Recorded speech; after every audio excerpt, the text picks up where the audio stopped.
everyone, here is the part 2 of our Picnic Grove travel on September 8, 2024. And we're going to the view deck kasi maghanap kami ng restaurant kasi lunchtime na. And then parang maganda ang view doon sa view deck. Check namin kung may mga restaurants doon, saan kami pwedeng mag-lunch. Itong area nga pala sa baba ay mga souvenir shops. And itong way na to ay papunta to sa mga cottages, yung pinakita natin kanina sa Eco Trail, kung napanood niyo yung part 1. Yung mga cottages doon sa malapit sa Eco Trail, ito yung way. So, kung gusto niyong direktang pumunta doon, dito kayo dadaan. At doon din ang umpisa ng Eco Trail walking tour. So, better na from the entrance area, punta na kayo dito diretso. Ito nga palang parang bahay sa tapat, guys, ay zipline po yan. So, kung gusto niyo mag-zipline, punta lang kayo dyan. And then, pero kami, magla-lunch na. At yan, parang gusto namin doon sa view deck. So, let's go. Kung check natin kung anong meron doon. Ayan po yung view deck. Bago to eh. Wala pa to nung last ko napunta dito sa Picnic Grove. Kaya, na-intriga ako. Sige, let's go. Saan ba dadaan? Okay. Dito sa tabi ng mga souvenir shops. Okay, so here we go, guys. Paakyat tayo ng view deck. At tingnan nyo ang kapaligiran. Napakaganda.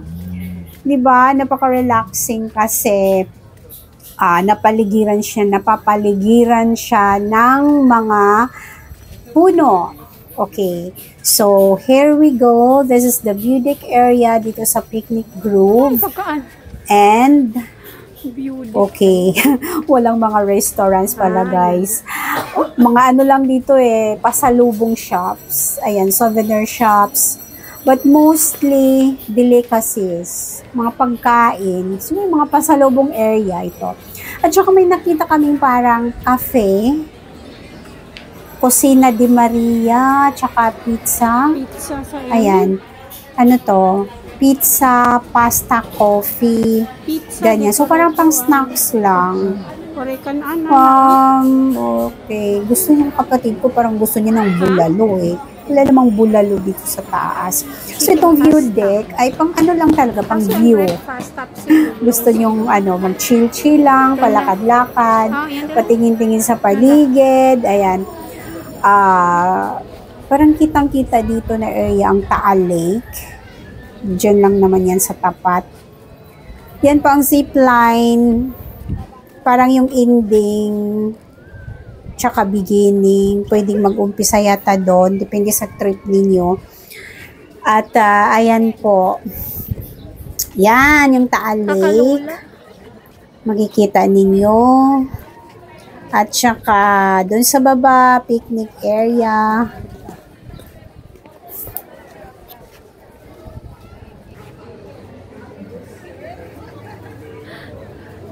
Okay, so after mga ilang minutes doon sa view deck, pababa na kami para maghanap ng restaurants. Okay, so doon na lang kami sa baba.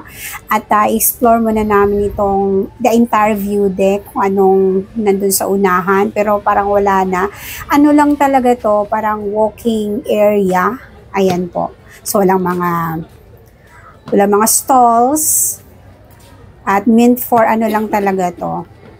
Lakad-lakad lang. Di ba maganda? Huwag lang rainy season. Kasi mababasa kayo. May shades naman. Kaya lang, pag maulan siguro, syempre, di ba, babasa din. Pero maganda to, guys. Bago to. Nung last pumupunta dito sa wala pa to. So, here we go. Baba na tayo. Gutom na kami. Parang yung restaurants area nila, yung nasa entrance area ng park na to. Parang yun lang. Wala nang iba. Parang 5 restaurants lang meron dito. Ha?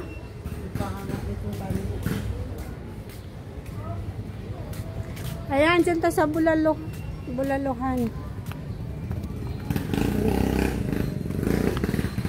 Skywalk entrance. Ay, ito palang entrance. Guys, dito palang entrance. Doon kami sa exit, pumakyat. Okay, dito sa baba may mga pagkainan na. Lunch time. Ayan po guys, dyan tayo sa Alamat Restaurant, isang bulaluhan dito sa Picnic Grove. Let's see, let's check kung ano yung kanilang mga recipes dito. So pinili na namin dito sa outdoor dining kasi mainit. Let's eat. Ano bang meron dito? Ay, ang special nyo, ma'am. Bulalo. Bulalo nakalagay doon. Alamat Restaurant. Meron na tayong family bundle, ma'am. May rice and drinks na.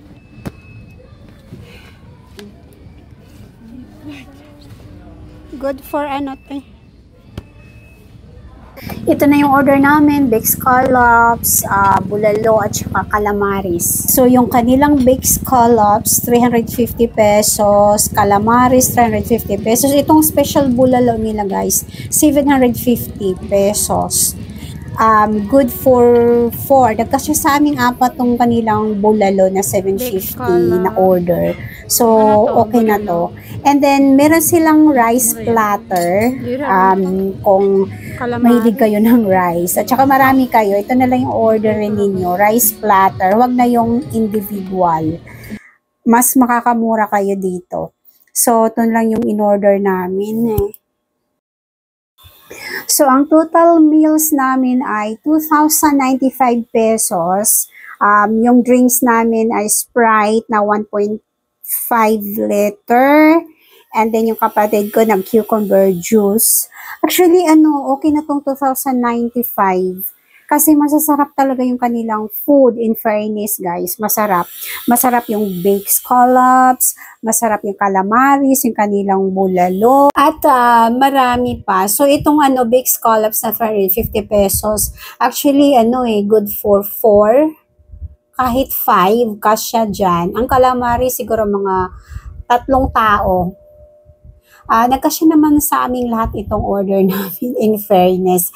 At sa ganyang klaseng amount, mura na to i-compare mo sa ibang restaurants dito sa Tagaytay City kasi mahal talaga dito sa Tagaytay ang mga pagkain. At okay na to. Kaya highly recommended itong Alamat Restaurant pag nagala kayo dito sa Picnic Grove. I-consider ninyo to na kapag ka during lunch time. In fairness, masarap yung kanilang mga pagkain. Gusto ko tong gusto ko tong baked scallops. Gusto kong balik-balikan. May iba pa silang seafood actually. Marami silang seafood sa menu nila. You can try yung iba kapag ka nagawi kayo dito. Scallop. Oh.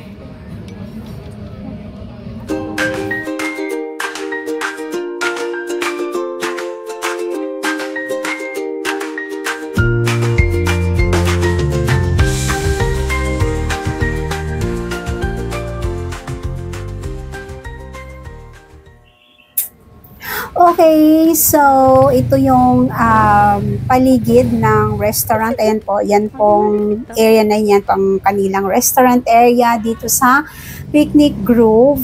Konti lang yung kanilang restaurant. Siguro mga 5 or 6, ganyan lang. At saka affordable naman guys, in fairness. Tsaka masarap yung pagkain sa Alamat Restaurant. Gusto ko. Okay, so that's it for our Picnic Grove adventure. We will proceed to the People's Park. So, punta na kami ng People's Park in the Sky. At ito ang sasakyan namin ulit, Bokyo or the tricycle.